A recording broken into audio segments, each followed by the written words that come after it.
this house.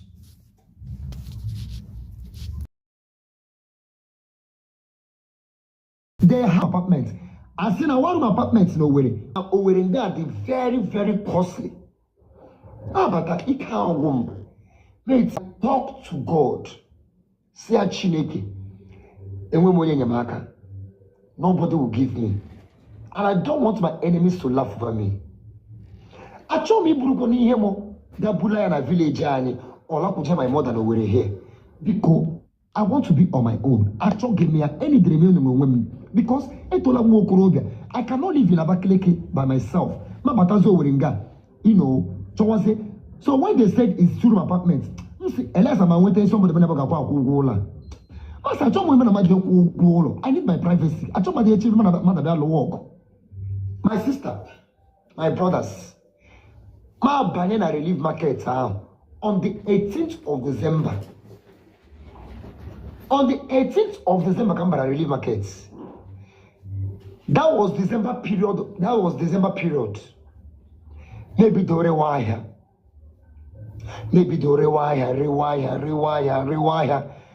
Chineke me pelam the gates of heaven.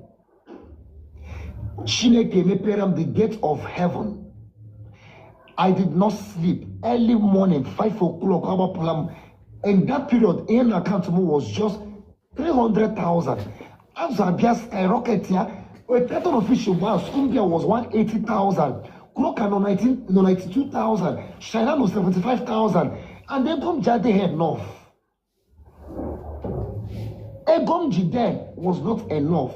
That 250,000 jirapamo, 300,000 jirapamo, we jiwayo, mbemburu to carton of fish, neighbor pick of fish, neighbor na area. I tell you, I did not sleep. Ehemora. Ekweme ehora. December ekwema Christmas. Ngano ba Christmas amamungo. On the 25th of December, I was in the market. On the 25th of December, I was in the market. Christmas. I know I have a target. Me rewire.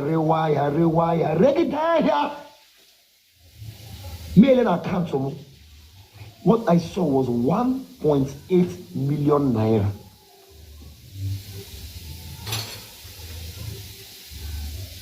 Hey, 1.8 million. I didn't know that God will release that money. 1.8 million. Every came on a Saturday. Anya joagam nanya may be in the morning. My whole body was weak. That spirit is Semo. You cannot relent here. Wake up. Leave this place. Magazine body pain. I went and bought this medicine, ibuprofen. Magazine ibuprofen because my body was really weak. Magazoya. Magamo ibuprofen that early morning. That went to my strength. Early morning, 5 o'clock. Do you know that money? May only 1.2 million nina golem. Mapucho golem. Every of that money I get furnish in my house. I'm telling you my true story. May every other money my dada furnish golem. Already this ocean down here. From Abakaliki here. Because I brought these chairs in Abakaliki. The only rooms over here are here. This dining table. And this fridge comes over here. By that time, remember, Eluzolam no more. Apolam no more. AC Mumwere here. No, I'm going to give here. And this is my television. Over here. And this dining table. In the name of whatever. Over comes here. Now, AC here. This AC. I'm over here. Let me show you AC move here from Abakaliki. Yeah, but no may change here. I want to show you guys something. I'm not a mad person, okay? Let AC here.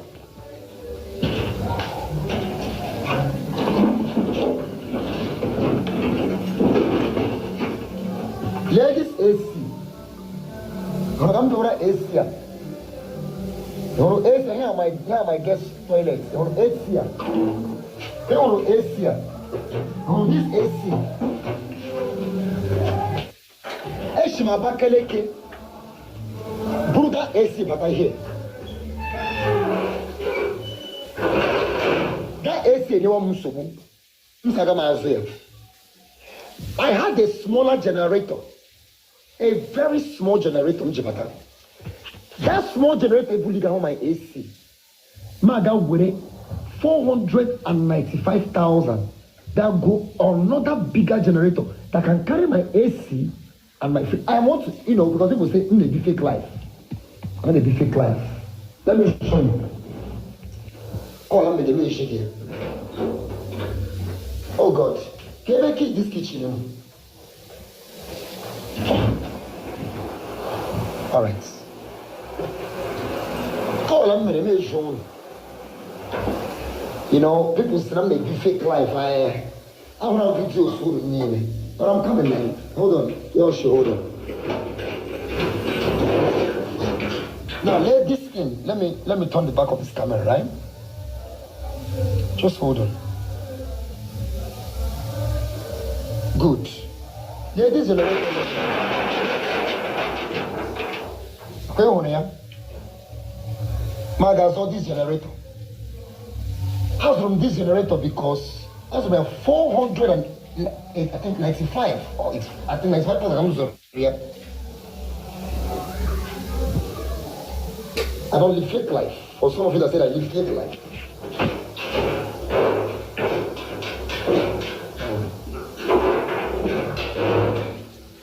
I bought that generator because I needed my house to be cooling. At least joy because when this internal heat. When internal heat, I didn't sleep, but I don't know why. No, my boy will cover it. I don't know why I'm with that internal heat. During dry season, email. Now, I'm explaining because of people that say I'm fake. So my fans, the people that came through for me will know that I am not fake. When my landlord told me to go and buy a solar, because landlord don't like Remo, solar. Why the solar? There are some things. There is a solar. I'm a solar, almost 3 million naira. And I need the home here. Now, maybe because now also. I've explained to you people why I'm carrying that wheelbarrow. Even with their go and to get I'm not going to enter that shop. With Egwa or Calisia, praise Relamo, I will never enter inside that shop. Why? Because in that shop, I will not sell 1 naira. No matter when I we will support you, we will do this thing. Like. Azundo a perishable goods. Azundo a perishable goods. So you want one happy we got generator. You got one go. What is your gain? Our woman able man from Putana Merodunga, retire, brave on Lapu, the nigga stock oil, got balance here, very big man, make a live stream, go on social media, my brother. Retire Zomo, Niji, Mabata, Yamanaga Kono. So, why am I making this? I needed a shop because now, I told them, but as you do that answer, instead of going to stop in a cold room, now, go, because give go, elegantly. Give go, elegantly. Instead of me, I'm going to stop in a cold room, make it my own shop. So that's all that dream very easy. onye bia gishinga ahụ bupụta ya reshi ahụ ndị chekwara kata ọnụ but ofu ya agama na merodom nke ahụ mere gara gbazi aka like ọsọ ahịa nna anyị nwere kata na azụ say yes ngwa bịa come to my shop nga ahụ bute ya na-ebige gị ya otilo but you know the shop ahụ anago dey there even ọnwa nga mụ ga-anọ n'ime shop mụ not me ọka mma na nwa nga mụ na shop duru na-ele m ha na-ele ha ga-anọ mụ wee na shop mụ I will not stay there because I know the strategy of my business m with strategy. If I don't go to my na apụ na-eji nga ahụ azụ ndị a ga-emebishi in the next 1 month ego niile na hunji agbarishi ya so that shop wụ ka eji ya stock wa azụ mụ agaghị anọ nga ahụ so gị nwa na-achọ ịhụ m n'ime shop gakwa ahụ m nke gara ahụ m na that main road I will never stay in that shop. You will see me in the main road. Ebe aka m gara ahụ nga ahụ wụ nga m ga-eji ebu ego mụ ị hụrụ shop ahụ unu si m ga-aga kwụ ụgwọ ya nkwụ ụgwọ ya all just for me to go and be putting my fish not for me to go and stay there aga m anọ gara ihe m ji eme because arịghị ọga nwụ arịkwa n'obi ị hụrụ otu m na-eme big man when it comes to market. Now let me say this. I'm clearing this thing for something. I'm saying this thing for something.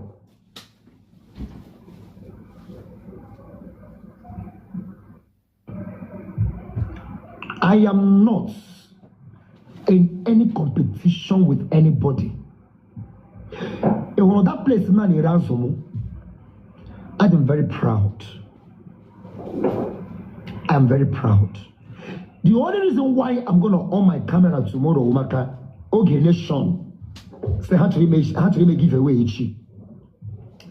Why I didn't go to market today because when I think some wrong on time, or we hear like I call on social media. Okay, nation also a Chile had to make giveaway. So I'm going to on my camera tomorrow for them. I want to go. Camera giveaway. Oh, as I give a giveaway. Ono ko gwazo ahụ man only hunu ke ya ndị chọrọ ịzụ ya ndị mmadụ ga-eri ya ha erie ya.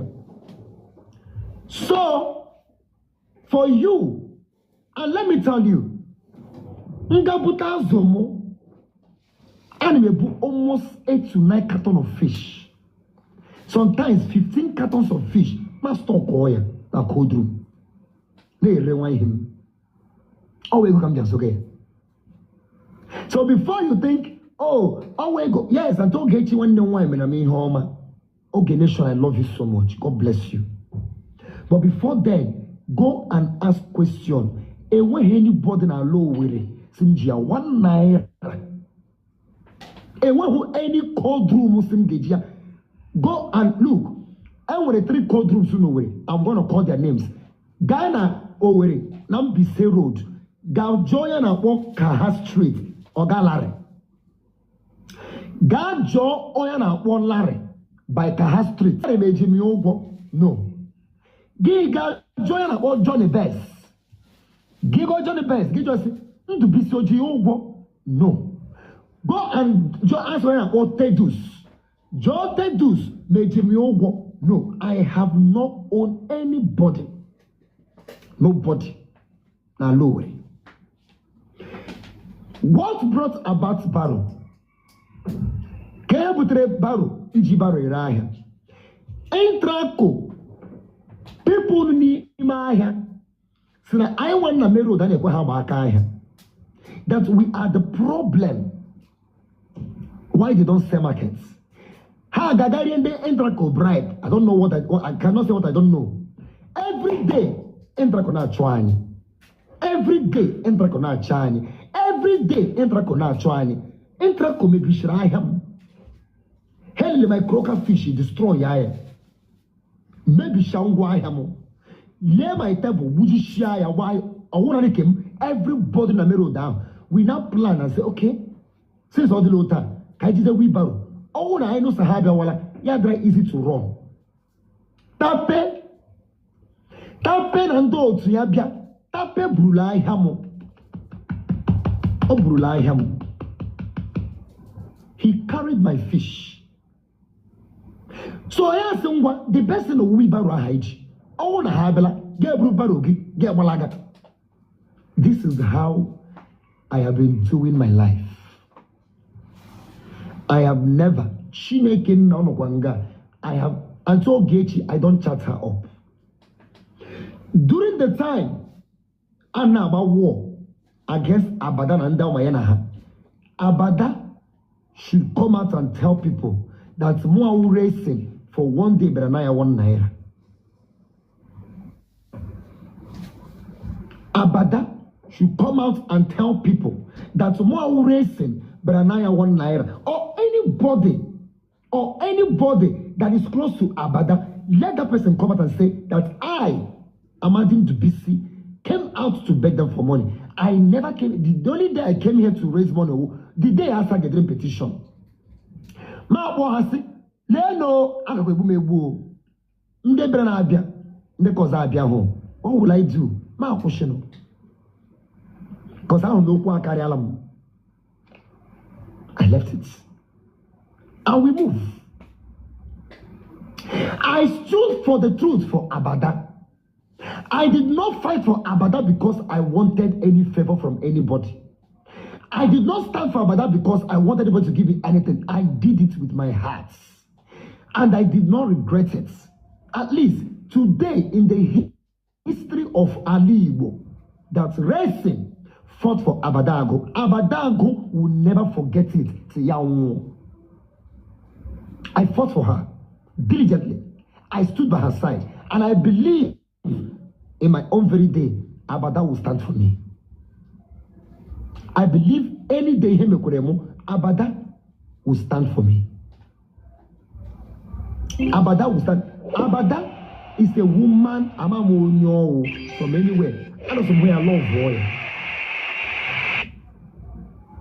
Alright? Now, for Ogechi did not pay me. Ogechi did not pay me for saga. And that is why I am calling everybody to join Ogechi. Ogechi Njako Keke, Eres Riumego for saga.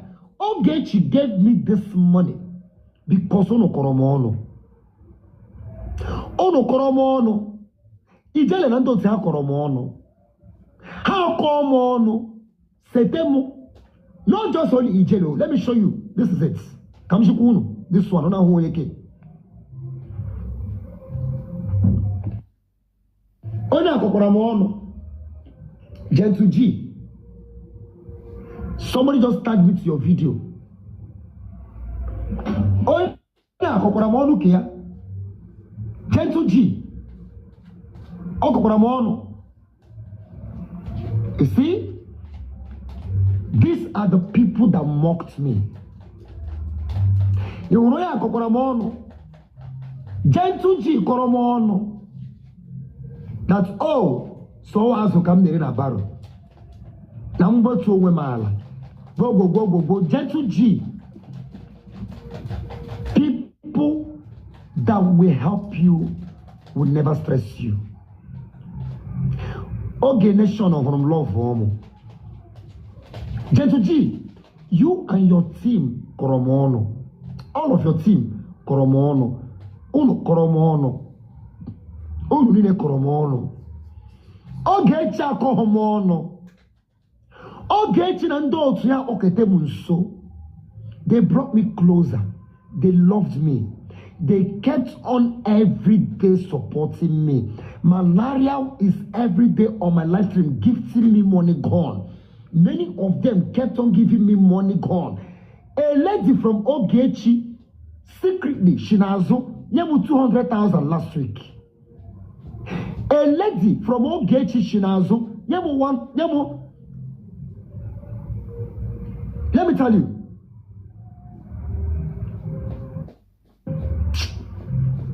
Another one again. Thank you so much, Wanyoma. Another one again. Eshinazo. Yamu 300,000 naira. Until get your mama. Until get you a celebrity na Facebook. Whether you like it or not, or get you a celebrity. On Facebook I'm mataraya. Mboya na J Park na ifanya oba na ba war. Man jogo msia. Why you ke bagala e host senator ba wonye. I was senator so. Why you ke onye ko odo onye. Ya na senator so na log onye widiota. Tonda bobu kwa nnegi. Ya na senator so na log say onye wonye. I never knew a day will come that Ogechi Njako KK will be my godmother. I never knew a day will come Ogechi Njako KK will be my godmother. Am I home? I didn't know. Until these terrorists,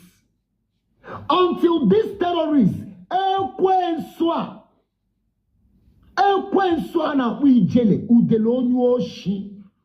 Chika one limbe wa are. He undekem. Magoto wenu. Until this useless woman ana udere onyo she erima. One 37 colors onyo she monkey white. Until this monkey white chineke brown turned down there. One ekwensu brown udere Jehovah oroko. Ako ema okobola mono. Why okobola mono? No. Now listen. Oh, no, mute. You should mute, please. Just mute. When you enter, just mute. Let me finish, please. You can say what you want to say. Before this period, Emana ijele koromono. Man ijele koromono. Then was a wrong time. Because all the people that were supposed to help me out were people from Abada. And then don't say Abada can about war. And their concentration how they more all Abada can focus on. This picture, let me show you. Yes, I'm coming. Black. Damn a very medium kids. Here are the first honor Udele Koromo. Here are the first honor Udele Koromo about this house. Okay, just hold on.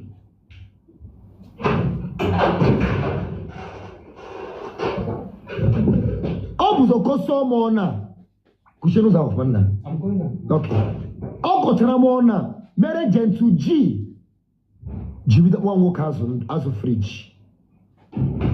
On a live stream here, Gentle G with the other work as a fridge. With indoor to Hanine. Jibomu, don't worry. Jibomu work as a fridge. Yeah, Kochamo now because Abada people were focusing on is really mego. Oh, a taboo. I did not blame them for what they did.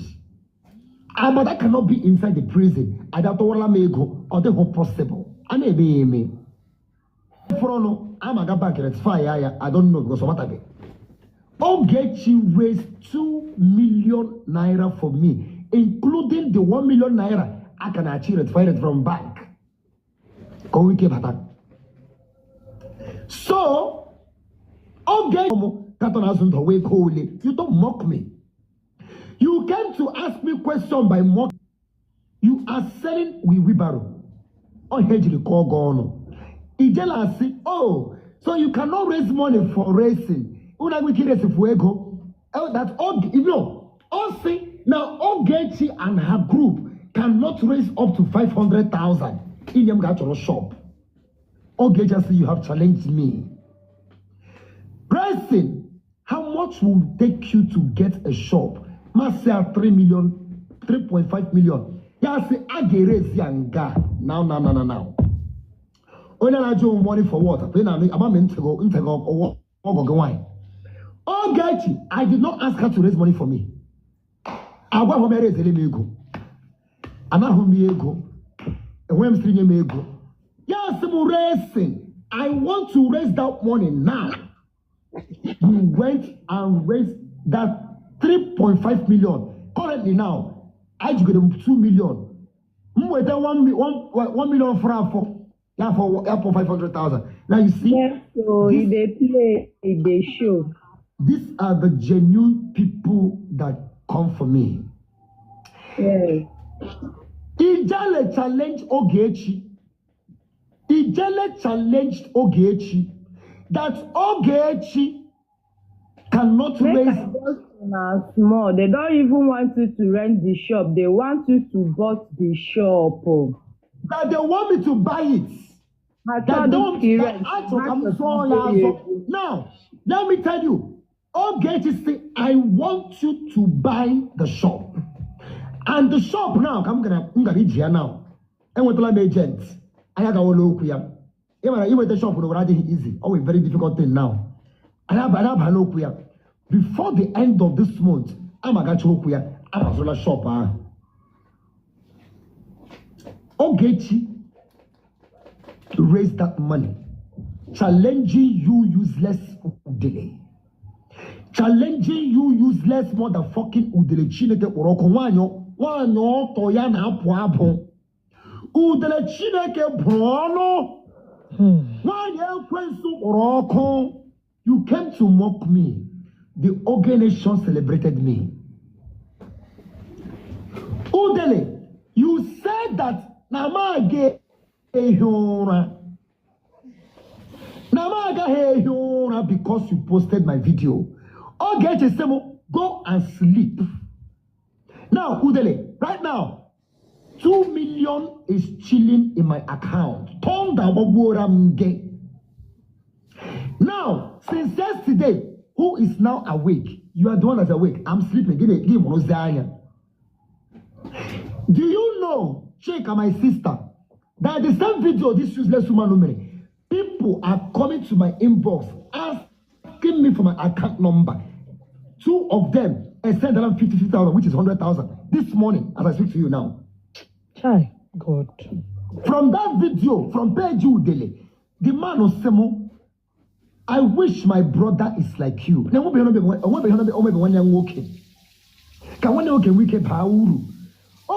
now one a very wicked woman.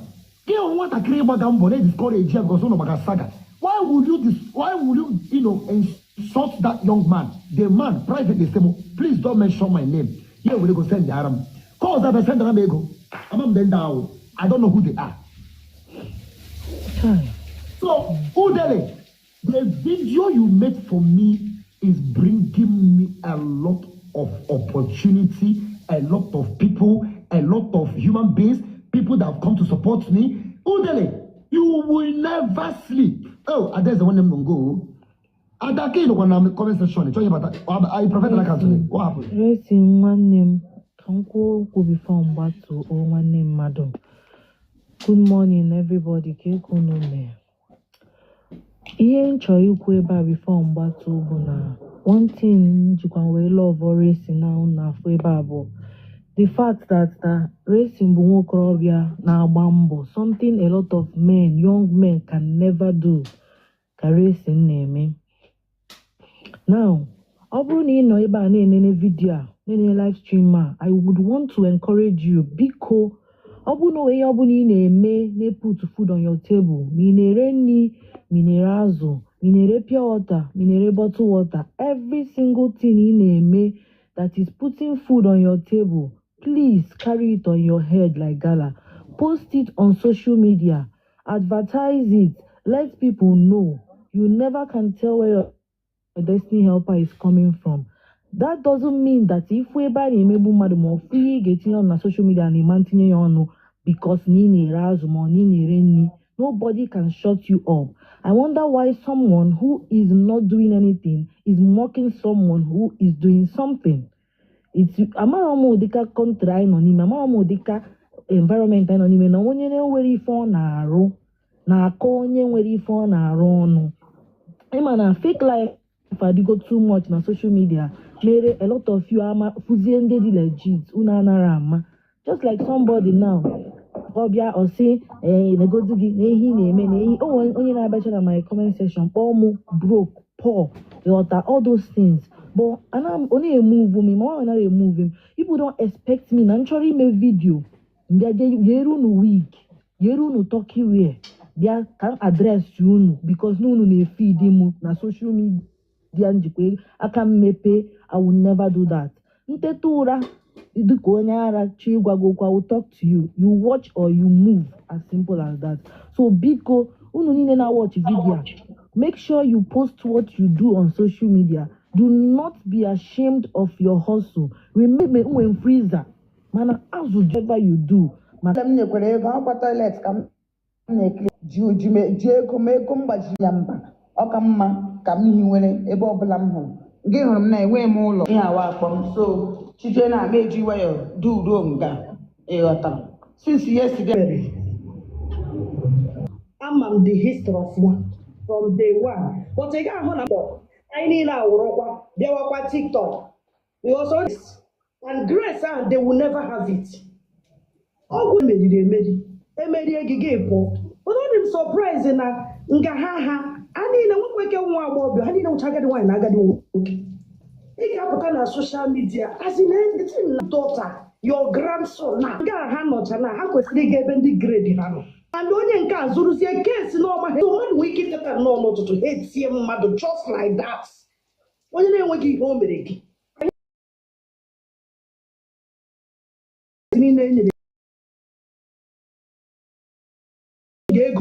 I contribute to more Madam Mercy. Send that I saw your name. For the first time, yeah, my first time in my life, I'm not the mayor. Thank you so much, man. God bless you. The thing about my yesterday, you make something, even if I go do no work to go reggae, but at least see home make to go di, home again, how Gano Zugan worship. When he hear Oga, scam Uganda Mado, now cause on your way, even not cheer corona, not even you. Never work very soon, okay, me. How my one they will never know me. Okorochi ono, ochi keregi ko challenge. I won't get a call challenge. You. That is the Almighty God called challenging. And very soon, this is just the beginning. Okay, me beg one for food. And those people support to that evil because he will remove your madu make it. And I'm hindi white on got into. Even when onya you make a digema, onya nebu to ma can arrive, be no coma, not by elderly people. Name my hunde just because get no more with a problem na social media. Why not face that person? He said, Giga go Bible. I was not about fuel. Ya go like a fuel, I have turn against. I already don't turn against all because. O metele ihe cause owu no ma even on we ke case abadaga kaki amma far because sometimes no ga ma o but time shall come when you need to be do manifest or physically time shall come orube o putere no onwe ihe cause for ndị na-ekwu ụmụaka ọnwụ number 1 ya ga go Bible na-eme mepụta ụmụaka na-amaghị ihe nwe ihe ọjọọ oh God ka imere ya. Dile chara nwa nwụrụ ọhụrụ na ananụrube the 1 week amụrụ ya gịsị na nwa ahụ ga-anwụ na emeke Jesus Christ. You don't have conscience. You don't have conscience to know when you are going wrong.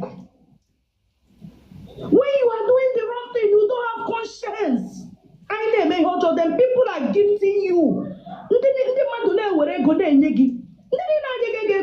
The same cause because they are supporting your evil. Whoa.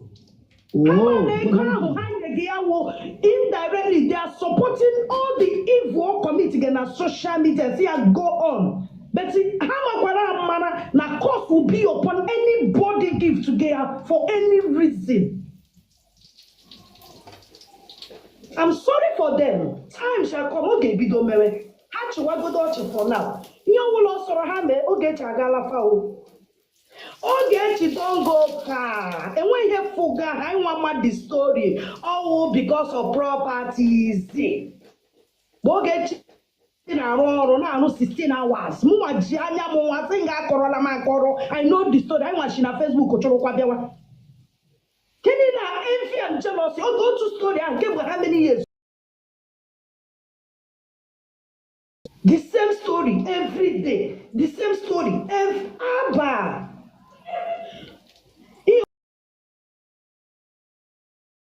The mother way camera now watching it, and when any tangible thing in wiki kusiri upcoming ones or saga as in you know autumn here na hemegi.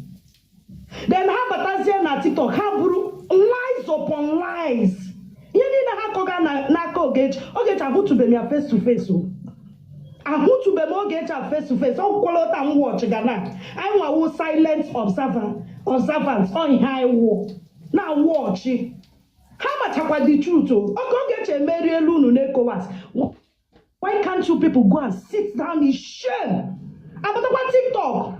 Then you can't get a case in all my bullshit. I got over from Facebook. The war again, a bit of Quenishi. Nkaka ha gachara ya for hola. Akwa ha kuzelo get na aga court. Me wa you get amaye court before.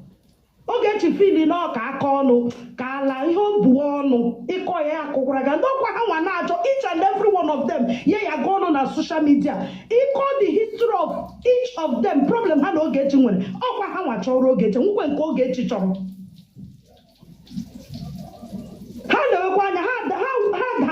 Before they will still fail again. As long as you get on at the right track, that God that created you, God challenge it.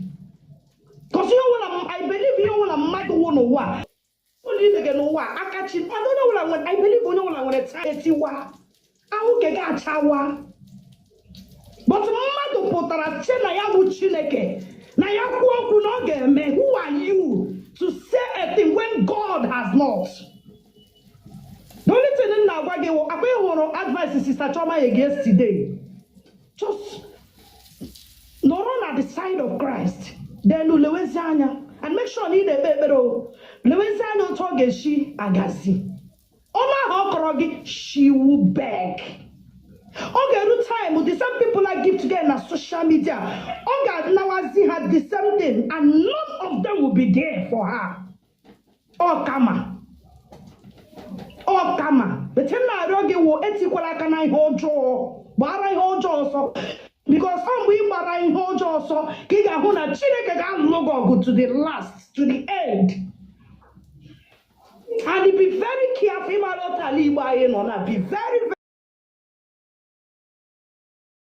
very careful. They will not do you anything, but just be careful. They are alert, both in spirit and physical. They are alert. When you have me, the only thing I get me is equal boys. Gaga kidnap, but they will never do shit.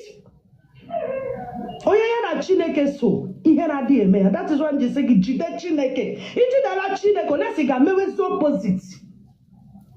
Kindness to the Ebuge share end.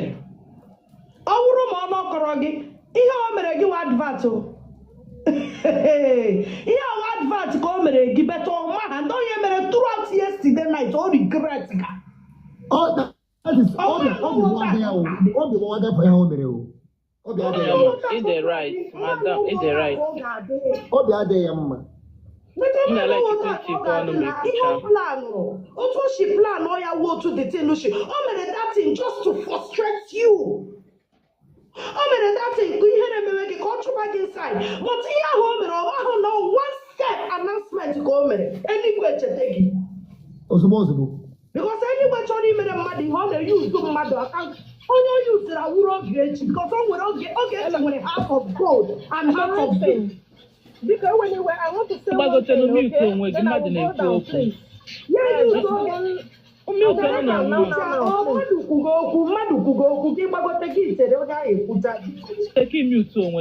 sister, someone is talking now. Allow the person to finish. No, mute yourself.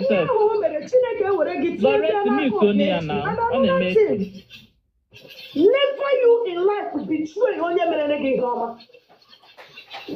Because nke ahụ na onwe ya nwekwara kama ya. Ị hụrụ oge echi onye chi ya ji ihe niile ọnwa onye nwụọ. But nna ahụ ya asị obi na-atọ m ụtọ. For years m matara onye ọ na social media. All I see in her is grace, but people put it shama.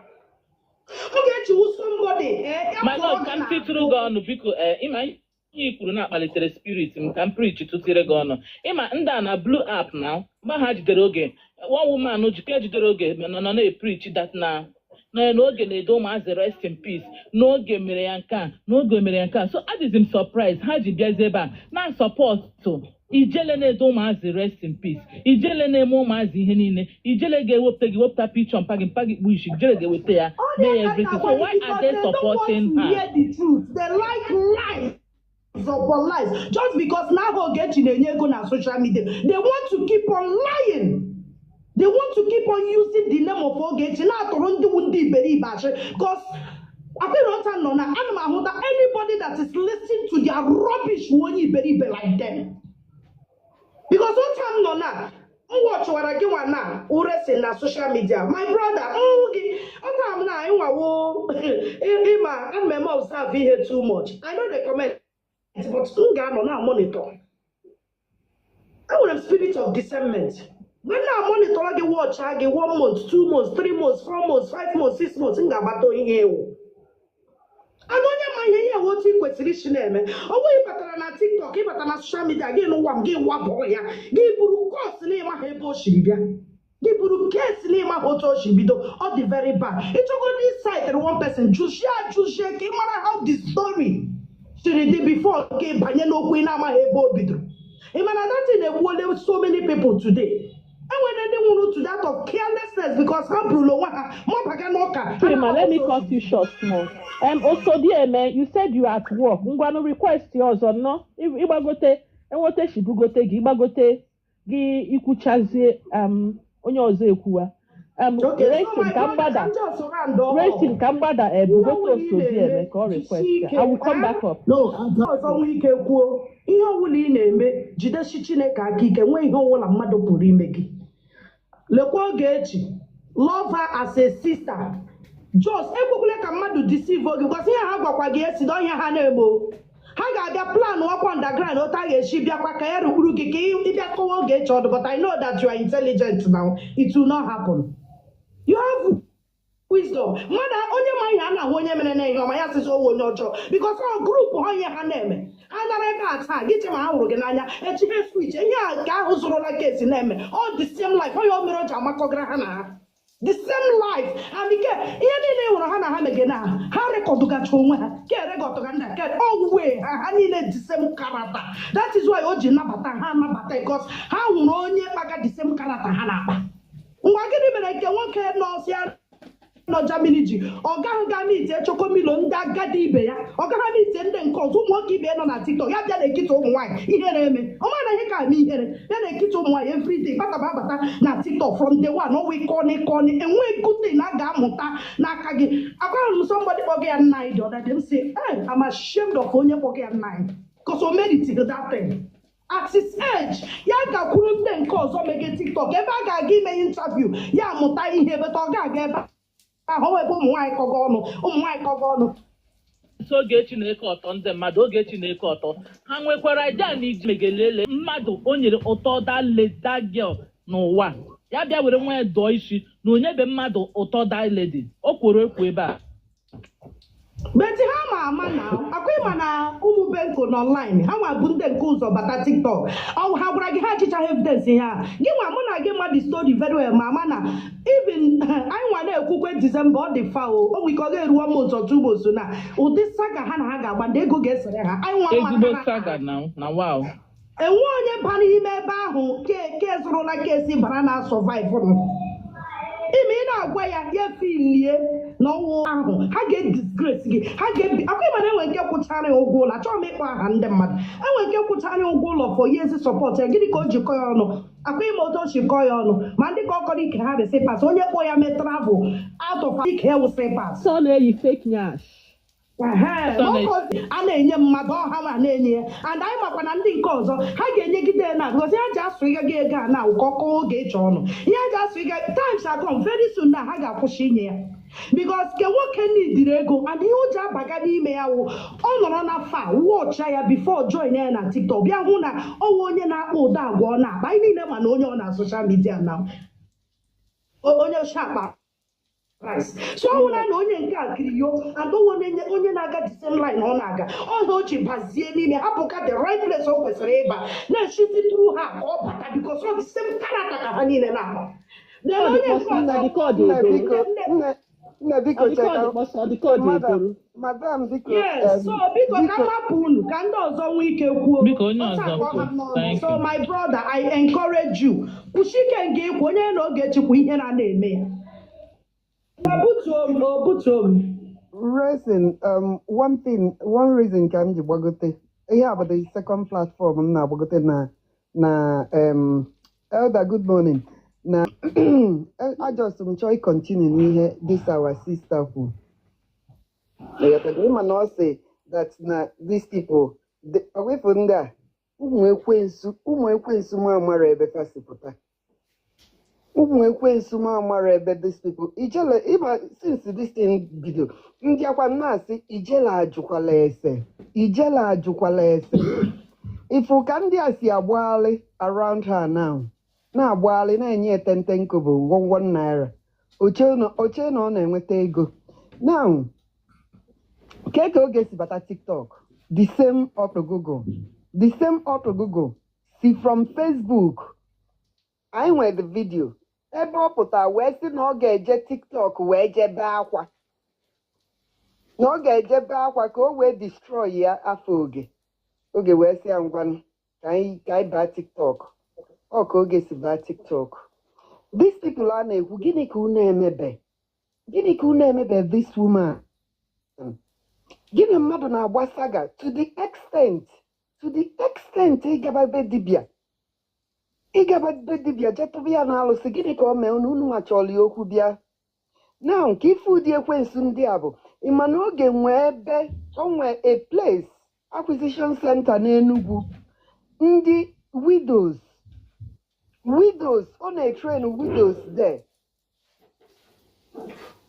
Those widows must ya ka esi akwa oge ga-apụta ọkwa enwere ike ha ru 50 100 oge ha mụcha ka esi akwa oge abịa gwa custom gwa fans ya si ha biko onye ọbụgodo ofu machine ka ị ga-akwụ ụgwọ ya biko kwụọ ụgwọ ofu machine o mechaa ya. These people ada akwụta nkobo, they don't pay oge ada na these people one or nothing. Imanu Umwekwensu a jebe that place ebe ọ na-eme the thing jebe break it in Zulu machine niile eji train widows how to kwa akwa. Maybe start things. Tell the obi these people when onye a na-eme NGO ya n'obi ọcha. But Can I talk for a moment? Can you allow me to finish, baby girl?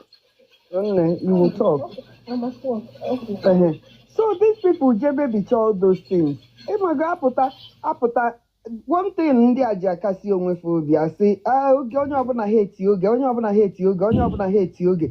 Come on, unu nwa mmadụ, unu nwa like, unu nwa people like. Ọpụta godu na ofu onye for once.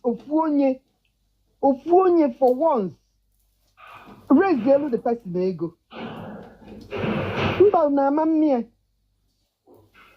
Unamamnie, not at all.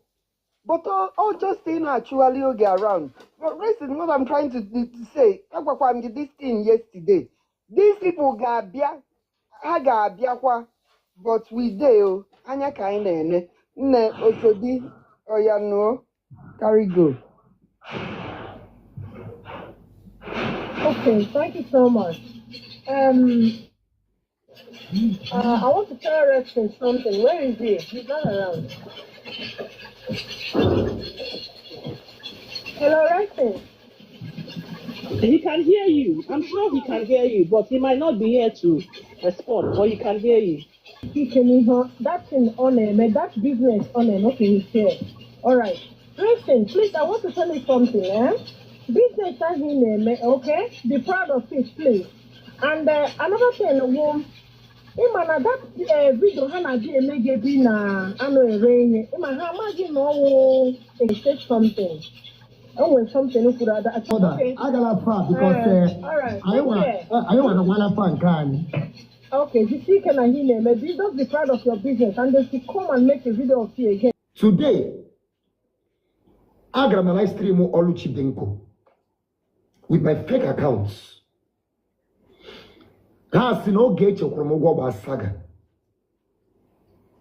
That all gatechi eji hope your child, hope your man, they may go. Now all Kromogwa Baram saga. And now I'm beginning to see the lies. Now I'm beginning to, you see, all this while, Giro Gechi Magasago, it put an interest in me because when they newly came in here, I got my live stream on Nkechi Benko. Nkechi are calling no kocha, Auto Gechi Shikacho kocha, Emma, the history was too much. I couldn't follow up. Master, but I want peace to reign. Onya, the empire, the social media. That her reconciliation.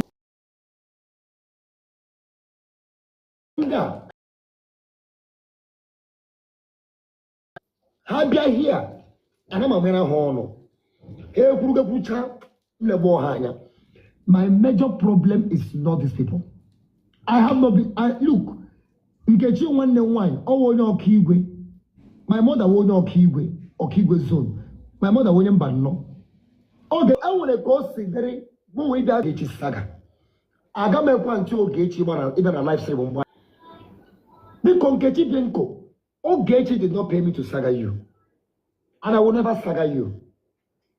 Because I was never a live stream, okay? I don't insult you. I dogamu dele. When I was there, I got my chip with that. Because in my earpiece, closed doors, private. Leave this place, you stupid idiots. A lot now this app. That is the reality. I hear you fundraising to support my business. To support your business. Because how come on? To make sure no reduce to nothing. Meanwhile, and she did. Now listen, and she did. Young able-bodied young man like you now, bambo. Yeah, now a gombute maka barre, huh? A keko a was saga. 9 years today. I'm going to more and I'm dealing with bunch of pathological lies. Yeah, but everybody, when people are talking, I'm a woman. That's also take over what I'm being advised video every day. One body, they got elder, I'm got to give you the shot. One. Your time. One another time. Again. That's why I for me. I check them.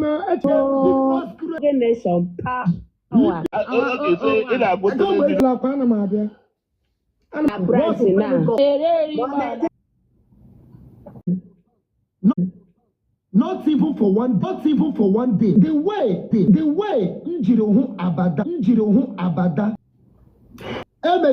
Post Abada na prison. Let me show you. Attention was on Abada. Who bless you. Again, I'm a maram dia, maram waya. Nothing else. Now, you dared Ogechi. For the people who here, we have 283 people watching us. That was when Ogechi now raised that money. Ogechi did not pay me for saga. She raised the money for me to support my business. Because who? He dared her. I told Ogechi, let me also shock you. You know, you have been preaching for peace between man and Dabi. Immediately, he dropped that video. Look at the next person that you have raised that 3 million naira for me. Yeah, but always have advice on how to spend the money. Now we go and ganya my mother. God bless Siamo. The medical haro alone. Medical as I go to work in mania. Call. I want to call. Now, don't get you. Let me tell you. that video on her panel. How to come? Yeah, when I was free, go ahead, no job. Because they all that was when Gentle J started mocking me. Racing.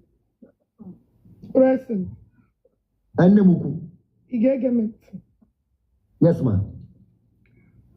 I will not lie to you. Again, I'm down with a problem before I came in. Mom, I begin to Yes. I don't know who is Gentle G, but I'll be Jinemia. I think that was the day she came to my platform. Because I would like you to leave these people. I use God beg you. Apama again or not, they will leave you. Yes. They will leave you. They are not your problem. Apunda.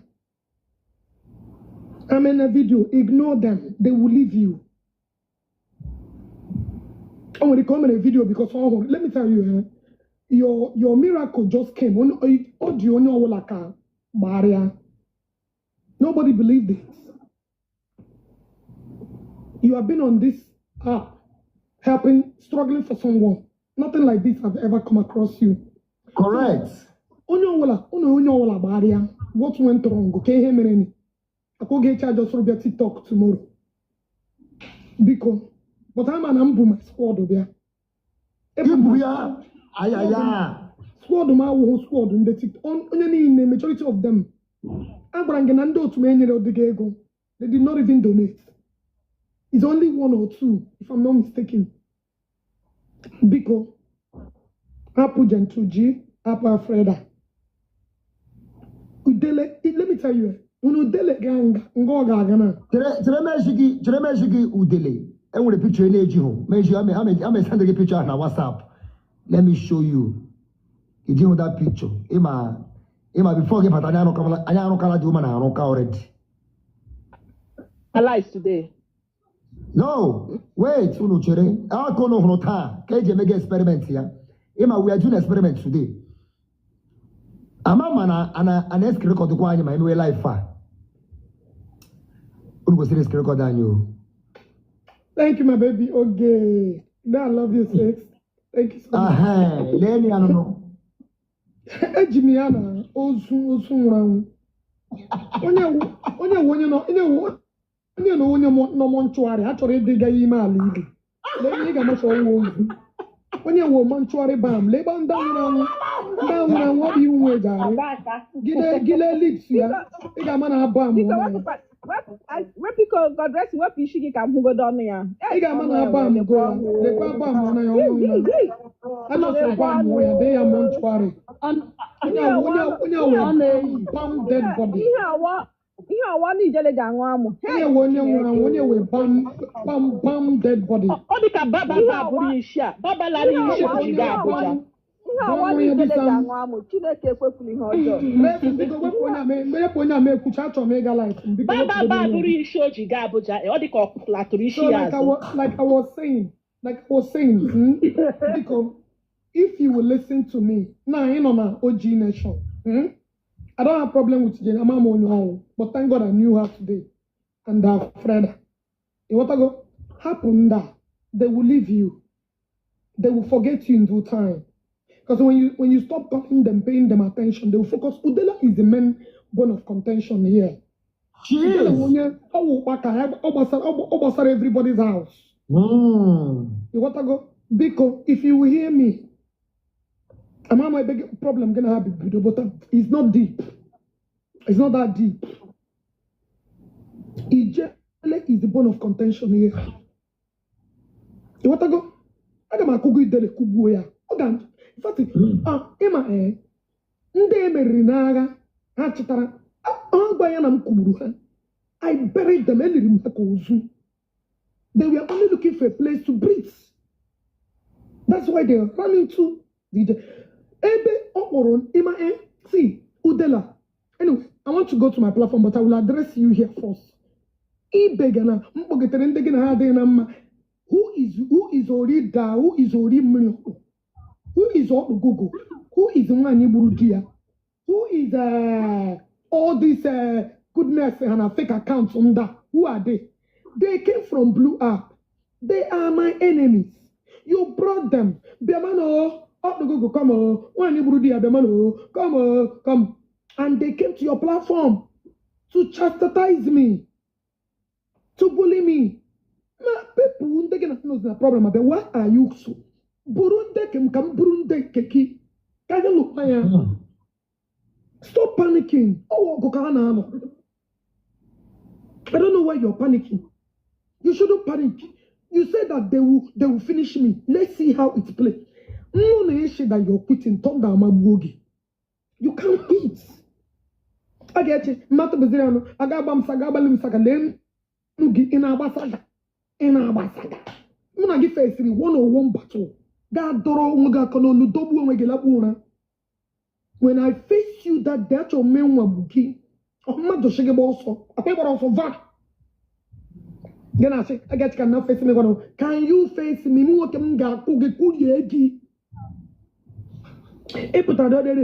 this sagadi water before. Hey, thank you for coming to make una come help me. Ijele, I'm gonna everything about. Very soon, TikTok will bring you. Go, if not them, very soon, you will not be running program again on TikTok. Anyway, you got to the Tuesday now you enter from Nga. A question against a petition. A question why you get a petition. Let's see.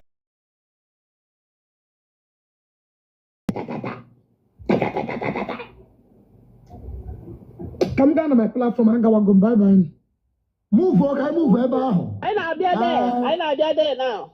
Now, everybody, please, from here, we are going to Queen of Capacity live stream. I'm going to shut down.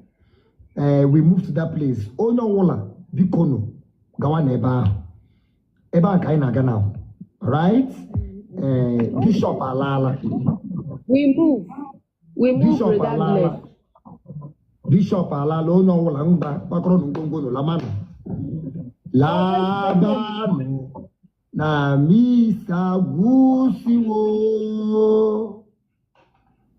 Labano. Oh, I took a baby.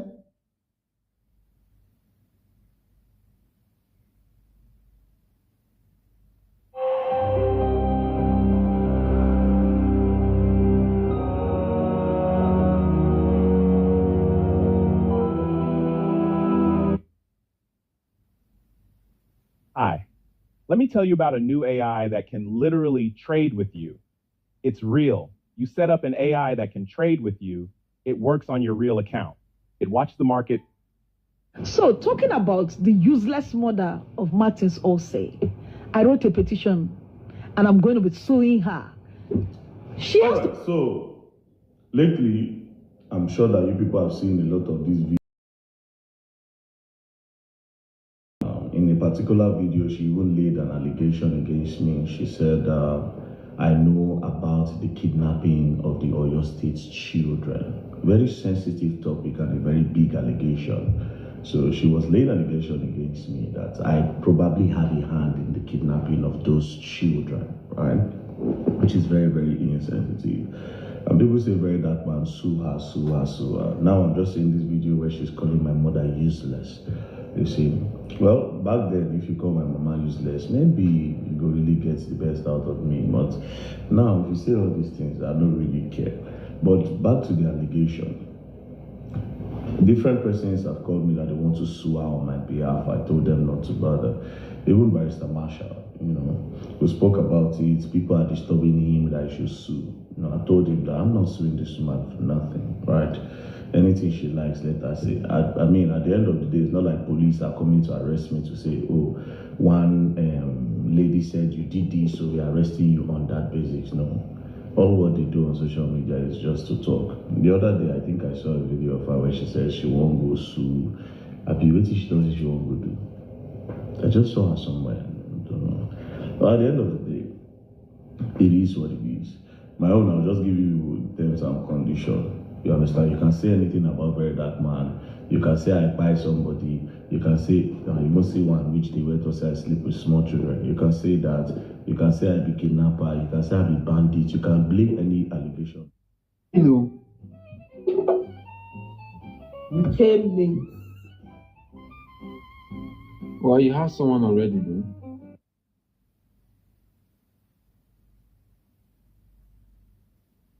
Oh, you know, we have near mortal. Near see Dika. See, in my village, Bogote, yo. Zika, see, maybe a Bogote, if I get in near mortal, where would it come away, boy, and you? Waja, Melia. Don't the room in the comment section.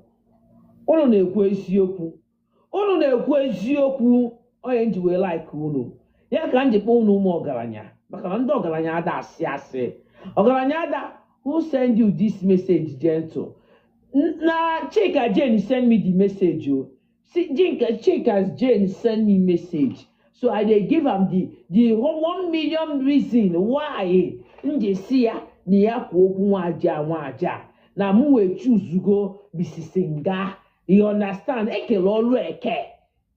Ageji zo fu olu we kubuzie mbeko na ide will end all ojobo. On off even the labor end all ojobo. On off even the end all ojobo.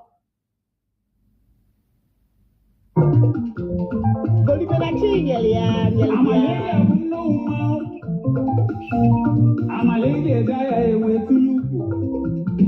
I said, my lord,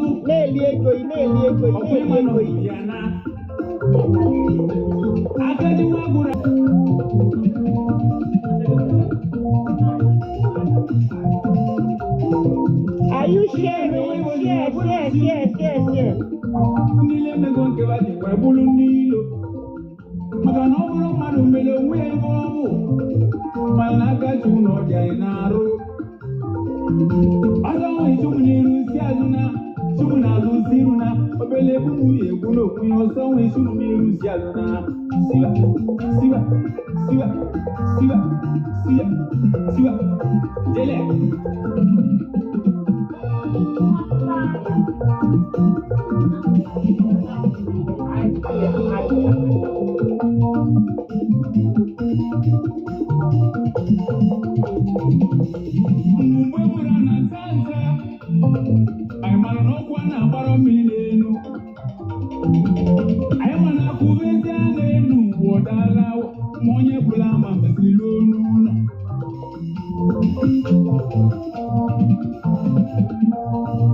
Share. Share.